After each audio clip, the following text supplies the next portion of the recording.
चलिए हम आगे का सत्र शुरू करते हैं। पिछले सत्र में हमने ऊर्जा विज्ञान का भाग सीखा था और ऊर्जा विज्ञान में हम ऊर्जा विज्ञान के बाद अब आ गए थे पंच महाभूतों को शुद्ध, सजीव और संस्कारित करना। तो मेरी प्राकृतिक खेती की परिभाषा है पंच महाभूतों को शुद्ध, सजीव और संस्कारित कर प्रकृति के नियमों के अनुसार की गई खेती प्राकृतिक खेती है। पंच महाभूतों को शुद्ध, सजीव, तो हमने भूमि को शुद्ध किया और जल को शुद्ध किया, पर सजीव नहीं किया। अब अगला मैटर आता है सजीव करना। हवा को भी शुद्ध करना है, तो हवा भी शुद्ध लिख लो कैसे करेंगे। तो एक तो क्या है, खेत के मध्य में सुबह शाम अग्निहोत्र करना, इससे आकाश तत्व की शुद्धता आती है। बेसिक काम, क्योंकि आकाश तत्व पिता तत्व है, ठीक है। पंच महाभूतों का पहला तत्व है जिसने जो स्वयंभू है। जैसे बिग बैंग हुआ था, सबसे पहले आकाश ही बना था। हम जब पैदा होते तो सबसे पहले आकाश तत्व ऑटोमेटिक होता है हमारे शरीर में। फिर हम 4 समय खाना खाते खाते आकाश तत्व को घटा देते, उपवास कभी करते नहीं। तो आकाश तत्व की निर्मिति का साधन है उपवास करना और गौमूत्र पीना हमारे लिए। खेत के लिए क्या है, खेत के लिए भी है उपवास। तो उपवास पौधे को कैसे उपवास कराओगे, तो पौधा खुद उपवास करता है। जब पतझड़ लगता है तो पौधा खाना खाना और पानी पीना खुद बंद कर देता है, देखते होंगे। तो पौधे को पता है मुझे कब उपवास करना है, ठीक।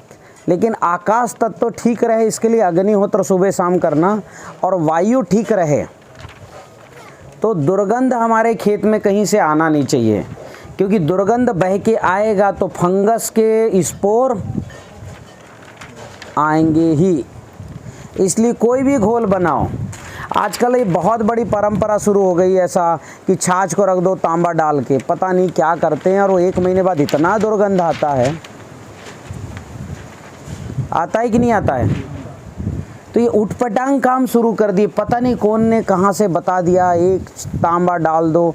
अरे अपने आप छाछ अपने आप फंगीसाइड है। क्या है, फंगीसाइड है, उसमें तांबा डाल के क्या कर लोगे आप। तो ये गलत परंपरा, कोई भी दुर्गंध वाला कोई भी आइटम नहीं चलेगा, लिख लेना आप। और सुगंधिम पुष्टिवर्धनम होना चाहिए, सुगंध होना चाहिए। तो मिट्टी में पूरी सौंधी महक आना चाहिए पूरे साल भर। अभी मैं अकोला के ट्रेनिंग में था, वहाँ शिवाजी भाऊ हैं, अन्ना बोलते, उन्होंने ट्रेनिंग रखा था। उनके खेत में बड़ी लहलहा रही थी वो, क्या बोलते भाई आपका, तिल। इस समय पे गर्मी में तिल बोते हैं उधर महाराष्ट्र में। मैंने कहा इतनी कैसे लहलहा रही है, आप करते क्या हो। बोले कुछ तो डालते नहीं, 10 साल से केमिकल में डाल नहीं रहा हूँ।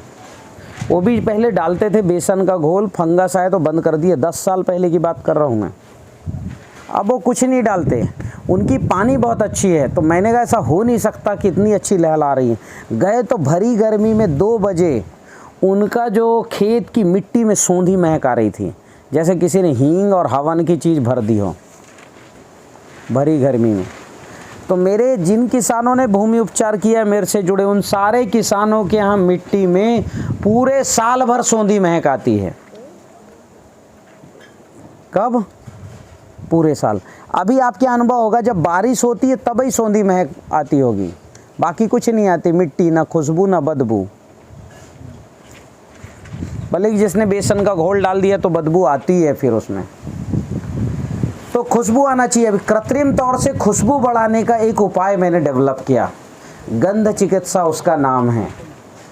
क्या नाम है, गंध चिकित्सा। तो आप 1 किलो का मैं रेशियो बता रहा हूँ, वो लिख लो, फिर उसको बढ़ाना हो तो आप बना लेना। और फटाफट लिखो, बहुत सारी चीज़ें बताने की है। 100 ग्राम अखंड चावल में लगभग 10 ग्राम घी मिला करके और चुपड़ के उसको, वो हो गया 1। फिर उसमें 100 ग्राम सरसों का बीज मिला दो, सरसों या तिल का। कितना ग्राम। फिर उसमें अलसी या सरसों या करंज की खली मिला दो 100 ग्राम। सरसों की खलिया, करंज जानते ना, करंज की खली, हाँ ये तो है करंज। और 100 ग्राम उसमें नीम की खली, उसमें 100 ग्राम हल्दी मिला दो, हल्दी पाउडर,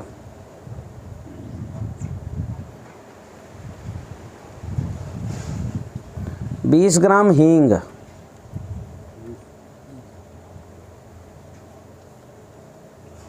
100 ग्राम अजवाइन का पाउडर,